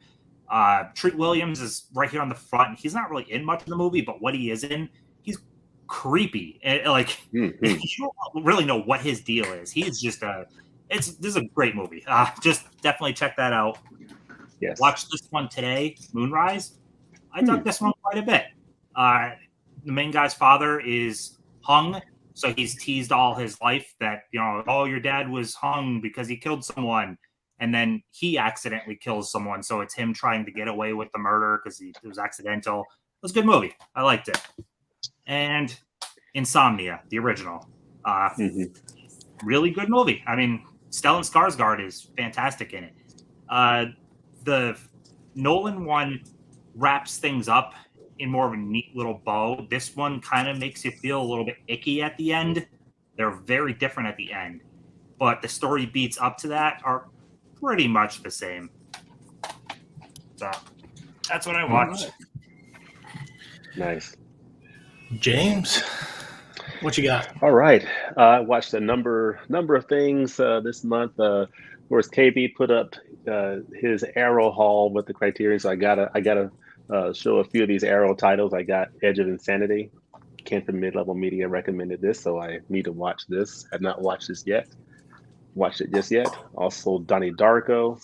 So need to watch this film here. I did watch, and I'll be doing a review of this on Wednesday, along with Okja together. Tenebrae. This Arrow edition here. Wow. Just incredible edition here. And then as far as watches, other watches, this Criterion edition, Farewell Amor, is from director Ekwa Masanji. And it's just another example of discoveries in the Criterion collection, discovering directors I had never heard of, films I had never heard of, films that were it not for the Criterion collection, I wouldn't ever even watch. So this is one of those films. It's basically about a man. He's a taxi driver in New York City. He's from Angola, and he's reunited with his family, his wife and his daughter, who recently got their visas approved to come to the United States, and they're being reunited after being apart for 17 years. So his daughter is 18 or 19 years old. The last time he saw her, she was a baby. And so he's been away from his wife for 17 years, trying to make it in America and get them approved to come. And so just the dynamics of them coming together after being apart for so long. Is it going to work out? What's going to happen with his family? Are they going to make it? Really, really nice film from Ekwa Masanji. And then I believe, Ryan, you had Chan is Missing. This is a really, really good film. I really dug this movie. This is another one of those that when it was announced, I think back in March, when Criterion does their announcements, I saw this one and I thought, I don't think I'll pick that one up. But I did, and I watched it, and I'm like just blown away by it. Just another discovery. It's just such a nice window into the culture in Chinatown, and just looking at the different issues that Chinese immigrants at that time were dealing with. So just amazing film. And this film gives you a glimpse into that. They're trying to find this man, but what you end up finding as a viewer is you get to learn more about the culture of Chinese immigrants living in Chinatown, San Francisco in the 70s. So I just was blown away by this. And then let's see, what other titles? This Michelle Yeoh film that I really enjoyed, Everything Everywhere All at Once. Love this. I've also picked up this other multiverse film, but I haven't had a chance to watch this. But I do want to ask you all, these two multiverse films, have you seen both of them? And if so, which one takes the prize for you? I've seen both. I wasn't a big fan of Everything Everywhere All at Once for some reason. I just thought maybe it was overhyped. Okay, I'm leaving the stream now. But I wasn't a big fan of Doctor Strange either. But they both need a revisit. That's what I'll say about them. Okay. I watched And them then, of both. course, Everything Everywhere All at Once is my favorite movie of the year. I was hyped Okay. as soon as I seen the first trailer back in, I think they announced it December or January, whenever it was. But Multiverse of Madness is probably easily in my top 5 Marvel movies. I really, really enjoyed it. Yeah. I know a lot of people had problems with it, but I enjoyed it. Okay. And then, of course, my other watches were the other Criterion ties I mentioned before. Saw Okja, really, really good. Drive My Car, Devil in a Blue Dress. And I definitely, Pink Flamingos. I plan to watch this tonight, probably. So Yes. and Raging Bull. What's that? When you watch Summertime, so there's a scene where Captain Hepburn falls into like I don't want to call it river. What do you call it? Canals. Yeah, she got an eye infection that stayed with her the rest of her life. Wow. Yeah. Wow. Okay. Oh my goodness. Sorry to hear that. But been the worst person in the world. Just blew me away. But yeah, I'm looking forward to seeing Summertime. I've heard great things about that, and I love Katharine Hepburn. And every film I've seen her in the collection, Philadelphia Story, The Woman of the Year, just fantastic. She has a great presence in the collection, and I need to finish watching this one here. So. All right. KB, Well, a you were lot of doing great stuff this month. Yeah, KB, you were doing sci-fi month, so you said what you watched. Did you have any favorites out of all those sci-fis you watched? Is there one that stood out to you? I would say out of the different ones that I mentioned, just going back to the list, the transfer on The Incredible Shrinking Man really got me. I had seen it years before, but it was probably just on DVD. So this was the first time seeing the Blu-ray of it. And it was a really good transfer. And revisiting Solaris, really, it's almost like I got it this time, whereas before I don't think I did. So I would say those two were the standouts for me. And Waterworlds is always great, like Tim and I were discussing earlier. Yeah, I need to watch Solaris. I've seen the George Clooney version, and I did not care for it, but I've heard the Tchaikovsky is just 100 times better. So yeah. So outside of my stuff that I picked up that I watched 6 titles. One that you just said, Repo Man, which I love this packaging on it. This is probably it's one of fun. my favorite. It's a weird movie, but it's a good time. Yeah. Yeah. So I haven't seen this since probably 85, 86 maybe, when I watched it on TV. And when I rewatched it, I may not have been in the mood for it. Like, I didn't really care for it. Like, it's a good movie. I think it's fun and all that, but I don't know. It just wasn't my cup of the tea at the time. My last Criterion Wes Anderson movie I needed to watch, Life Aquatic. Probably my least favorite of all the Wes Anderson movies that's on Criterion. I don't know. Okay. Again, I don't know if I wasn't in the mood. I did enjoy, was it William Dafoe and the female that's in it, Kate Blanchett. I loved their characters. I thought they were fantastic, but I really felt like Bill Murray was phoning it in. I don't know. I didn't jive with me for some reason. Princess Bride, my first time ever watching this. Yeah. It was good. I respect why people love this movie, but I just think over the years of seeing the memes and everything about I'm Igno Montoya, whatever his name is. Like, I gave it 4 stars. My favorite thing about it was seeing Andre the Giant. It just was, it brought back memories of watching him wrestling as a kid. But it's a good movie. I enjoyed it, but it wasn't like it's my favorite movie of all time. Watched Dragon Inn, King Hugh, fantastic movie. The cinematography in this is beautiful. The action in it's beautiful. It's really what redefined wuxia martial arts in I think it's 60s, yes, in the late 60s, early 70s. So Dragon Inn, if nobody has seen this, great martial arts. All the King Hugh stuff is great. Lady Snowblood 1 and 2. I finally got around to watching these again. I've again watched them a long time ago, probably on DVD. This is what inspired Kill Bill, or one of the things that inspired Kill Bill. These movies are great. They're not super action packed, but they're bloody, they're gory, they're over the top, they're fun. And then just because I was in the mood, I had to rewatch Marriage Story. This is probably one of my favorite movies. I love just ScarJo and Adam Driver's dynamic in this, and Noah Baumbach just wrote a great movie and shot a great movie. This is easily one of my favorites. Yeah. I have like 4 movies that I'll probably end up watching the next coming days.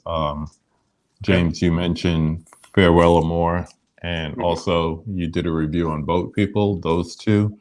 Oh, and then Dragon Inn, and I was talking to Nathan Jones, and he was telling me about Goodbye Dragon Inn. Yes. Which, you know, it's kind of like meta to that movie in a way. So yeah. I'll definitely be checking out those 2 as well. Yeah, Dragon Inn is actually a trilogy. There's Dragon Inn, there's A Taste of Zen, and then The Fate of Lee Khan. It's like an unofficial trilogy from him that's really, really good. Got to look into that. Real quick, I and just Boat want People. Oh, go ahead. I guess I'm going to geek out on this a little bit more, by the way, because the thought came into my mind. When this movie came out, Captain Hepburn was 48. This was 1955. How many movies in this time period actually the leading actress was in her, especially late 40s? That's a good point. It's remarkable that at that age she was still able to get a role like this. I don't know, just I'm kind of geeking out on this one a little bit, but it was almost unheard of, really. I mean, that's one of the things with like Betty Davis and Joan Crawford started feuding because the roles were trying up as they were getting older. Katharine Hepburn was still able to, I mean, hell, she won an Oscar deep into her career. So, yeah, very, very cool. I mean, you don't see love stories about almost 50-year-olds back in the 50s. Just geeking out. It's a tremendous movie. I just wanted to say that. I must have missed your review on Boat People because I was looking at that to pick that up. So I'm going to have to check out your review because I'm very interested in that movie just because of it's set in Vietnam and that time period that it's set in. So, I was blown away by it. Yeah, I was blown away by that addition. You know, it was a great discovery. Is the whole Vietnam thing, sort of post Vietnam War. So I was very fascinated by that. But you learn a lot about Anh Huy, the director. And I was just blown away by that film and the addition, as well as Adoption, which is from another female director who's from Hungary that I never heard of, Marta Messeros. So just a lot of great discoveries in the collection. Yeah, I've got Boat People on my list. I'll definitely pick up next L. And my dad was in Vietnam, and I know there's always been that weird relationship between Vietnam and the U.S. since then, and it looks like it really delves into that. So let's see. I think Kristen Stewart is a good actress. She picks great roles. Her performances would be Speak and Still Alice. I've seen Still Alice. I have not seen Speak, and I've heard Speak is really good. Still Alice. Picked up. What's that? Still Alice is a good one. It's hard to watch. That's dealing with dementia, right? Really? Yeah. Yes. Yeah. Yeah. Watch that and The Father back to back and see if you just. Yeah. Wow. Yeah. Who is Alice in that? I can't think of her name now. Julianne Moore. Yes, exactly. Yeah, Julianne Moore. She did an excellent job in that. She really did. Yeah. She's a great actress. She's a good actress. Yeah. Sign Machine. I finally picked up Phantom Carriage. I feel accomplished now. Good movie. Really good. Yeah, so are you planning to pick up any titles in October? They have some great releases. We're about to get to that, Mika. I'm going to actually share the screen here in a minute. We're going to go over what's coming out between now and then. Let's see. See, Darvin likes to know every one of the years, Tim. 1990, 1991. Tim needs to do a video series of his favorite films of every year from 1987 all the way up. When we start getting into the 90s, I have a harder time. Like, I have to look at lists, but like Tremors is 90, and Tremors is one of my favorites. I love Tremors. 91 has T2 in it. T2 is amazing. Yeah. Oh, yes. Darvin's excited for Lost Highway. I think everybody's excited for Lost Highway, even though that is kind of a weird movie. I don't think it's everybody's taste, but it's Lynch. So, I mean, if you like Lynch, you're going to like it. It's Trent Reznor. That's what excites me more. Yeah. James, I told Kira we need to pick up Farewell More after watching your review of the film. I've picked up several films because of your reviews, James. Yeah. Let's see. I might buy it. Let's see. It's a good one. Oh, Orc. So Orc is one of the other guys that's in the S'mores Indoors bracket battles. He doesn't have a YouTube. What's up, boys? Thanks for the dank show. I think his name is like Pizza Basement Guy 69 on Instagram, if I remember correctly. Let's see. Hi, Orc. I love Mulholland Drive and Blue Velvet. Can't choose. I've seen Mulholland Drive. I have yet to watch Blue Velvet. I do not. Twin Peaks. Yeah. Let's see. My dad actually collected Criterion Laserdiscs, so I guess I'm continuing the family tradition. That's awesome. Some of those Criterion Laserdiscs are worth a bunch of money now. Yeah. I know, like The Killer and Hard Boiled are worth a lot. I think was it Armageddon or The Rock? One of them were worth some money. Not that I'm telling him to go sell his dad's Laserdisc, but that's a good investment in some of those Criterion Laserdiscs. Twin has been trying to get me to watch Twin Peaks forever. Just started watching recently. Twin Peaks is weird. It is. Yeah. Let's see. How about 1992, Tim? Gosh, I would have to look up what the heck came out in 92, but he says or 93. 93 is Jurassic Park. So, I mean, yeah. Maybe 1984. All right. Like, I would need to like look up. I need to make. Well, I did my a video for my favorite movie of every year I've been alive. 84 wouldn't be in that, but yeah. All right. So we're going to move on to the last thing here. Let me see if I can screw this up or not. What are we looking forward to? Oh, yeah. All right. So everybody, this is weird. Okay. So everybody's pulled off the side. So you guys can see this. Yes. Mhm. So these first two things, we've got Daddy Longlegs, which is the Safdie brothers' very first movie. Of course, they've done Uncut Gems and Good Times. I am super excited for this movie. I don't know if anybody else is. Me too. I am. I'm curious more than excited. So Uncut Gems, it gave me so much anxiety watching that movie, which I understand is the intention. But yes. Oh my God, like I had to pause that movie. I'm like, everybody is yelling at each other. The music is like pulse pounding. I'm like, what is going on here? This movie is raising my blood pressure. 2 words for you, was Tim. out of his mind in that movie. He was out of his mind. 2 words for you, Yes. Tim. New York. Welcome to my life growing up. Yeah. So is that Yeah, your I had friend the New York same reaction originally? to Uncut Gems. Born and raised. When I watched it the first time, but then the second time, it really started to grow on me, Uncut Gems, and I really began to like it a lot more on that second watch. But that first watch, I was like, I don't know if I like this or not. It was just too much. It was just like, Yeah, I like the busyness of it all. I love the way it was always just constant conversation going on. yeah, I was yelling I at the love TV so many times during that movie. It's like, stop it! Why are you doing that with the rings again? His character made every worst decision imaginable. Yep. Oh my gosh.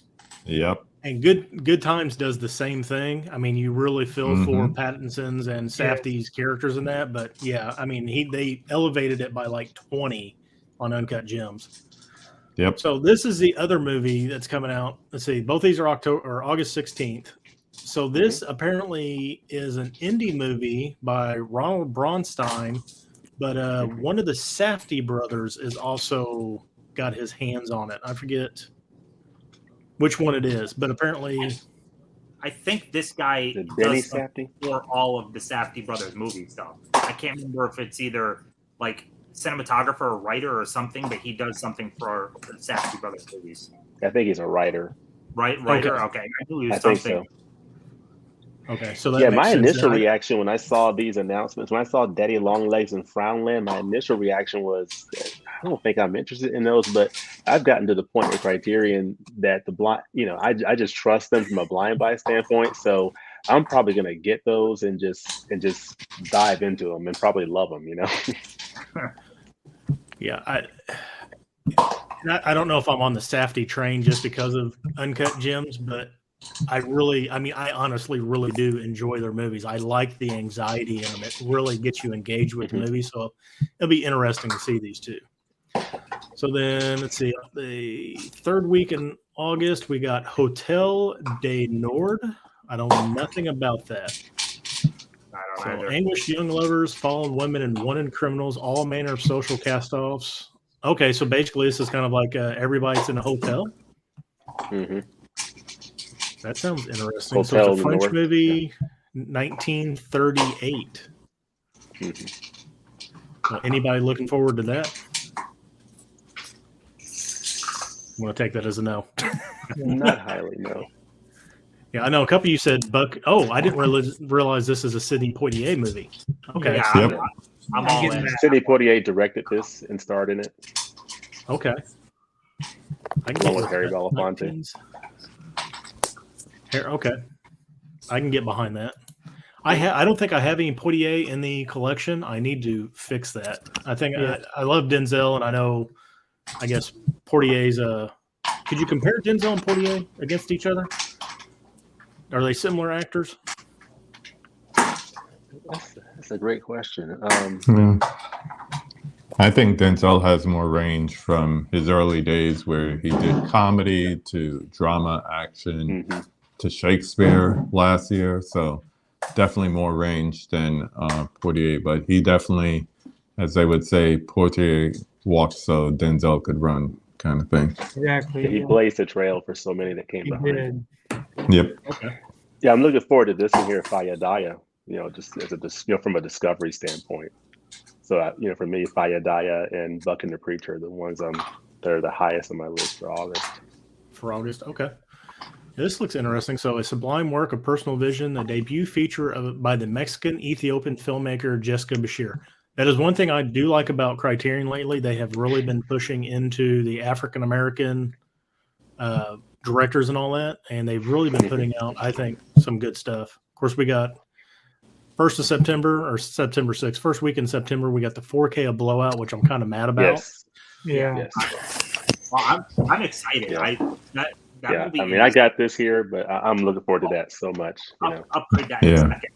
For anyone that hasn't seen Blowout, anyone watching, like it is, it's amazing to see. You get to see early Hollywood editing through the perspective of this, and it's just a really good little thriller. Like it's Yeah. awesome Yeah. performance by Travolta. Nancy Allen is great. Like it's a freaking awesome movie. But Yeah, this and is one of I those. think that the 4K is going to look. I'm expecting that 4K to look amazing compared to this Blu-ray, because this Blu-ray edition is from like 2011, and when you read the back, it says new restored digital transfer. But what they've done here, this is going to be a new 4K digital restoration. So I'm expecting it to be a nice upgrade over this Blu-ray edition. Yeah. I A would lot be of good disappointed people. if it A lot of wasn't. people will be able to get a good deal on eBay for all these Blu-ray releases after everybody upgrades. So I'm Yeah. So gonna. I was not aware of that, James. I didn't realize it was a complete restoration, 4K restoration. So that may have just changed my mind, because I thought the Blu-ray Yeah. looked good, but It does. yeah. Yeah, Yeah. it says a new. If you look in the I think it says it's a new 4K digital restoration, whereas this one here just says new restored digital transfer, and this Blu-ray is from like 2011, so it's an older Blu-ray. So I'm expecting that 4K to be a nice step up. So, Okay, it's got Dolby Vision, Fingers crossed. HDR. Fingers crossed. Yeah, okay, so I know this has been touched on by like everybody, but my gosh, what I really like for Criterion, like something different about the 4K, like visually packaging wise. That's like when it's like a minor complaint, but my gosh, like they look identical when you put them next to each other. I just want that little bit difference. Like, hey, this is the 4K, this is the Blu-ray. Yeah. Mhm. Hmm. so this one is one I am interested in. It's post too. 9/11. Me too. and Chinese immigrant trying to make by, and it'll be nice to see a newer age Chinese immigration story. See how they're I'm coping looking forward to this nowadays. one. So let's see. Then we got Zadaka. I have not heard of this one. Know nothing about it. It's a Canadian film. Okay. Certain breakthrough, right? Zadaka's psychological thriller in bold new territories, unsettling, dreamlike, and empathetic. I love how they describe their movies. They're always pull you right in. So it's It's got Bruce Greenwood in it. Bruce Greenwood, who He's appeared good. in a lot of films. Yeah. okay. He's like almost never a lead, but he's always a good supporting actor. Mhm. Yeah. Okay, I'll have to check that one out then. I mean, it's not like I'm not going to look at every one of these movies when they come out and read them over and over again. So, a mysterious writer of poison pen letters known only as Le Corbeau, the Raven, plagues a French provincial town, exposing the collective suspicion and rancor seething beneath the community's calm surface. So, this is what, a French 1943 French movie? Mhm.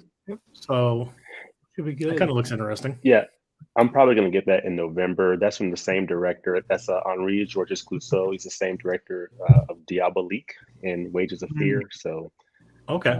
I'll probably be getting that in November. And then we got the Scorsese project number 4. It's going to have, let's I'll get see, that one. what? Sam Bizanga, Prisioneros de la Tierra, Chess of the Wind, Munomoto, Two Girls on the Street, and Kalpana. So we got Hungary, India, Cameroon, Iran, Argentina, and Angola. So that'll be interesting. He's going all over the place with that one. I've not gotten in. Does anybody have these Scorsese's World Cinema projects? I've never gotten one. I keep telling myself I'm going I to do get not. them when they're on sale, but I'm just waiting for maybe a big collection with all of them in it. Mhm. Okay. And then a movie Yeah, I I'm could have probably going swore to get was that one coming in November. in November. Okay. One I could have swore was coming out this month. I don't know why I thought it was this month. Sound of Metal. This is a day one buy for me. I don't care if I Me buy it on too. sale or not. I'm Mhm. psyched. I got didn't mine pre-ordered. I didn't see this on streaming, but I tried. I don't know about everyone else's experiences, but I find Amazon Prime to be the absolute worst of the streaming services. It buffers all the time and it's crap. So I tried watching that when it first went up, and I got about 5 minutes in and it buffered 3 times. I'm like, screw this. I'm not watching it right now. And disc is coming, so that's good. I'd much rather watch it on disc than streaming anyway. Yeah. I'm in the same boat. I have not seen it yet, but I love Riz Ahmed, and I've heard this is just a really, really, really good movie. So I can't wait to see it. Yeah, I watched it a couple years ago on streaming, and I really enjoyed it. It's a really good movie, for sure. Okay. And is it 4K? Yeah, it is. Yes, it will be 4K. Mhm. Awesome. And then, of course, we got, I think, something a lot of people are waiting for, Night of the Living Dead 4K. I'm Yeah. sure that'll probably be a big improvement, even though the Blu-ray is fantastic. Mm-hmm. And then we were just talking about this, Lost Highway. Like I said, if you like Definitely Lynch, you'll getting that. definitely love this. I think some people might be put off a little bit by it if they're not used to watching Lynch movies. Mm-hmm. I'm definitely getting that. I think this is That's a Tim style. Yeah, that's my top release on that whole page. I'm super excited for Arsenic and Old Place. Yeah, me Same too. here. Great one. I'm excited about that one. Give me all Classic. the Cary Grant. I mean, Come on, give me more A, Cary a Grant. comedy, horror, Halloween, Cary Grant. It's like, sign me up, you know? Mhm. Is that what it is? It's a horror Halloween movie? Yeah. Yeah, comedy, Interesting. horror. Yeah. Mm-hmm. And then when they announced this, I thought it was the one that we just got that like everybody panned, and I realized this is the Oh, no. original La Llorona. Well, they Yeah, came I'm out the looking forward same to year. this I one. believe. I think they were the same year. Just one was nominated. I think this was nominated in the best foreign, I believe. And then we Americanized it and butchered it. No, I mean, I know this- La Llorona is already like a what do you call it? Like a Ghost Story. yeah. So they both horror. ripped on the same thing. It's just one was a Conjuring universe one that ended up sucking, and that one's supposed to be really good. Yeah, should be good. And this is, I know a lot of people were excited for Yes. Kiyoshi Kurosawa's Cure, which I know there's a Blu-ray of it. The description sounds great. Yeah, I've And- seen Creepy. I think Creepy is the name of the movie. It was really, really good, and this is supposed to be fantastic. So I can't wait. And when I watched Drive My Car, in the supplements, they have an interview with Ryosuke Hamaguchi, and he talks about how this director, Kurosawa, was a huge influence on him and actually taught one of his classes or something. So I was like, oh, okay. See, you see the connections between these different films that Criterion's releasing through stuff like that. Okay. And then, yeah, I can't wait for it. I just seen Kurosawa. Is Yeah, I'm is looking he forward the to it. son of? Is he the son of relation. Akira? No relation. No Okay. relation. Well, and then finally, and the last thing they've announced is Kasi Lemon's Eve's Bayou. Looking forward to This that. is a fairly newer movie, 1997, United States. Yep. Yeah. So, And Not someone so- told me in the comment section that Cassie Lemons, the director here, she was, if you remember, in Silence of the Lambs, Jodie Foster's CIA, That was me. friend. That Okay. yeah, KB. Yeah. That was her friend in Silence of the Lambs. I was like, oh, okay. So she went on to direct this movie a couple years after Silence of the Lambs. So Yeah, she Well, started good. as an actor and then became a director, and this was her debut. okay. She also was in oh my gosh, she was in a couple movies, but she also did Harriet, which came out Okay. 2 years ago. The I'm gonna have to check this artwork out on that, then. by the way, is stunning. That is gorgeous Mhm. artwork. Hmm. This is what's got me sold right here. Samuel L. Jackson as her father. So I love anything that Samuel really does. mhm. All right. So are we back? There we go. So that is what we're excited for. I'm going to run through the comments real quick, and we're going to close this up because we're at a hour 45 minutes. Let's see. Where are we at? Here we go. Excelsior movie reviews. Hey guys, I'm Steve. Well, hello, Steve. Hey, I've purchased Steve. 19 Criterions in July. Most were from Barnes and Nobles, with the exception of a couple that were used. Nice. Well, that is awesome. That I always feel like I'm spending a whole lot like during these months because I usually average about, I don't know, somewhere between 10 and 20. But like Pop said, he bought 40. Some people go all out on it. But it's a good time to purchase them too. I mean, I know James, you it do is. purchase some without the sell and all that, but that's what I like doing. I like seeing what's coming out. I like curating that list of like, I've got to have this. I want to watch this, and then just going stupid nuts with my wallet. I'm actually kind of curious. Pops, he said it already before, but he's the type that because it has a number, he likes. That's why he's dived into buying full collections of certain ones. Does he intend to buy the whole Criterion collection, or that would be something? No, I think because he's basically done collecting all the Scream and Shout Factory stuff. Criterion was the next boutique he moved over to, and he does like the movies, but I do think these spine numbers have something to do with it.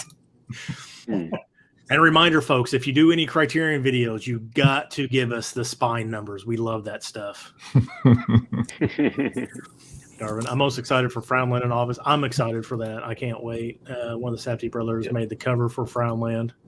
That's cool. I would like to see an in-depth interview with those two, the Safdie brothers, and really kind of experience them in like a nice hour-long interview. Just kind of delve into them a little bit more. I'm sure there's probably one that exists somewhere.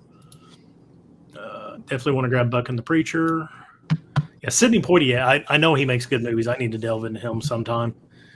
Also, KB, I think you have fun conversation with Bill Griff. He's a film channel with a fairly small audience. I'll write it down.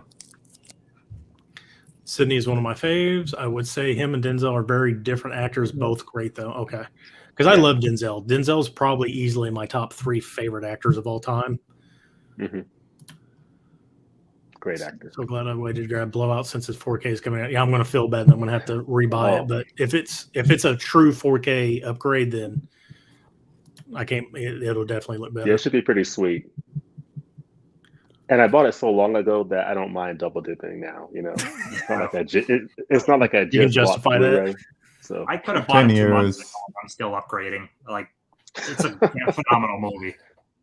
oh yeah, Top release for her is Eve's Bayou. Can't tell you how much I love this movie. Samuel L. Jackson, Lynn Whitfield. I'm going to put that on my list then. Lynn Whitfield. Kim with the deep cuts. It was an Armageddon deep impact situation. It's wild though how that's happened many times. Like even White House Down and Olympus Has Fallen were like months apart, and they deal with the same thing. It's wild. yeah. All right. I love how my Drive My Car came out on my birthday. Well, happy belated birthday, Darvin. Some great releases coming. Yes, there are, Croucher. Oh yeah. Have you guys seen Solo? I have not seen seen Solo. I haven't either. Based off what I've heard, That's- I just haven't been able to put myself to it yet. Yeah, I've It's- seen it in Barnes and Noble every sale, and I pick it up, but I just haven't been able to bring myself to take it to the register yet. Culture laughingly masterpiece about that. No, I have not watched Solo. I know is it the 12 days Solo, the 12 days or whatever it is? Is that what it is? 120 Days of Sodom. Okay. So, and it's just, So, I mean, if I basically- watch Pink Flamingos now, I might as well. I was watch just Sodom, you know? about to say that's pretty much the same area. Yeah, Pops is the eater of worlds when it comes to collecting physical media. I'm not Eater going of to argue with worlds. that. He was talking the other night on one of the streams that he's already got to build even more shelves. Let's see. Criterion comes out with Solo 8K upgrade. We will never see 8K. The eye now, as it is, can barely do 4K. Like we can see most of the spectrum in 4K, but we can't do it fully. 8K is a gimmick. There's nothing. 4K is going to be the end of it. I mean, they may be selling 8K TVs, but Yes, we'll definitely see go ahead. 8K as a selling point for streaming down the road. They absolutely will try 8K streaming, but yeah, disc wise, 4K is it. Yeah. Yeah, but when you get to that point, you've got to have a TV so big in order to really tell a difference. I mean, it's not. I don't know. Well, Tony, you could probably just knock out a whole wall and put up a whole like 100-foot projector screen down there, can't you? Yeah, where am I going to put all my movies then? It's kind of wild though. Yes, Like when you hit 100 inches, you used to have to like projector was what you had to do. We're hitting TVs that are like getting towards affordable upwards of 100 inches. Like that's mind blowing. Crazy. Insane. What, Mhm. what are we gonna be at 5, 10 Crazy. years from now? Walk into Walmart and buy yourself a 102 inch. Yeah. For $99 on Black Friday. The 60 hertz refresh rate. But Decalogue. So has anybody watched Decalogue? I have not. Yeah, I have. What really good. exactly is it about? I know it's like a series of stories, correct? Yeah, it's basically it's 10 episodes. It's 1 hour each. It was a television series. It's based in Poland, and it's 10 different stories of people in an apartment complex in Warsaw, Poland, and you've got just different family stories. Each story is a little bit different, but there's connecting points to all the stories, and it takes place in Poland, in Warsaw, in an apartment complex. So it's pretty good. It draws on the 10 Commandments for each of the stories. Mhm. Yep, Darwin just said that. Yeah. 10 Yeah, Commandments. Yeah. I recommend everyone here watch Synecdoche, New York. I loved that movie. I thought Great Philip Seymour movie. Hoffman was hmm fantastic. Little weird, but very fantastic. All right. I'm excited for the 3 colors 4K set. I think that's where we're going to end it, guys. So we'll go back around. Everybody can tell us what you got coming up, who you are, where we can find you. So we'll start with Mr. Tony. It's Tony Basement Blues. You can find me on Instagram, TikTok, Twitter, of course on YouTube. I do like to unwrap steelbooks every week, whatever comes out, and I do a monthly video of what I've watched during the month, which I watch a movie every day, and also what I picked up during the month. So definitely check out my channel if you get a chance. And thanks very much, Ryan, for letting me be a part of this. Oh, you're very welcome. I'm glad you said yes. I'm glad all of you said yes. Tim? This was a tough one. I really enjoyed talking Criterion, and I really liked geeking out on this one. But yeah, tonight was awesome. Thank you again. And I don't really have much to say besides, like I said, I have a room tour video coming up tomorrow on my channel. Past that, subscribe to follow everyone here, sides, bottom, whatever. They're all awesome. Yay, movies. One of these days, Tim, you're going to jump on these streams and you'll be like, I am Tim from Talks Talkies. You got this. Everybody's going to be like, what is going on? Mr. Criterion himself, James. Well, Ryan, thanks again for having me tonight. Really enjoyed everybody here on the panel. It's been, I mean, July just went by just like that, but it was a great month. Another awesome sale. So really enjoying the titles I picked up this month. But again, thanks for having me. Had a lot of fun on this stream tonight.